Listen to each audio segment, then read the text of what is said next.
दम्याचा आणि पोटाचा संबंध आहे का? निश्चितच. कारण काय होतं की ज्याचं पोट साफ होतं, ज्याची पचनक्रिया चांगली असते, ज्याचं डायजेशन प्रॉपर असतं, त्याला दमाच काय इतर कुठलाही आजार होण्याचा कसलाही संबंध नाहीये. अच्छा. ओके.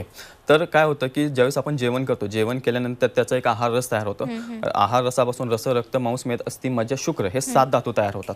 पण ज्यावेळेस तुमचं जेवण जेवल्यानंतर डायजेशन जर प्रॉपर नाही झालं तर पोटामध्ये आहार रस खराब क्वालिटीचा तयार होतो, त्याला आपण आम म्हणतो. आणि तो जर आम पोटामध्ये पडून राहिला, तो धड खालीही सरकत नाही, धड वरतीही सरकत नाही, तो वर्षानुवर्षे तसाच साठवून राहतो. आणि तो काय करतो की शरीरात क्लेद नावाचा एक चिकट पदार्थ तयार करतो.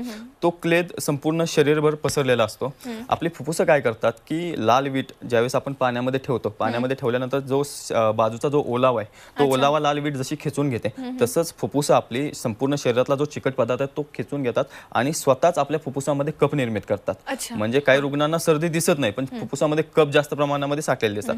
तर अशा लोकांचं डायजेशन किंवा पोट साफ होणं खूप गरजेचं आहे. ज्यावेळेस आपण कारणांच्या बद्दल बोलत होतो, तर त्यावेळेस सुद्धा जसं मी म्हटलं की डायजेशन प्रॉपर नाही झालं किंवा पोट साफ नाही झालं, म्हणजे काही मुलांच्या बाबतीत असं होतं की आज सकाळी शौचाला जातात, ते एकाड एक दिवस जातात, बरेच वेळ आज सकाळी जातात, ते उद्या सकाळी न जाता संध्याकाळी जातात, म्हणजे त्यांचं पोट व्यवस्थित साफ होत नाही. तर त्याच्यामुळे तो चिकट पदार्थ किंवा जो मळभाग पोटामध्ये साठून राहतोय, तर आपलं लहान आतडं आणि मोठा आतडं त्या मळातला चिकट पदार्थ आहे तो खेचून घेतात आणि त्याच्यामुळे त्या रुग्णाला सर्दी वरचेवरती होत असते.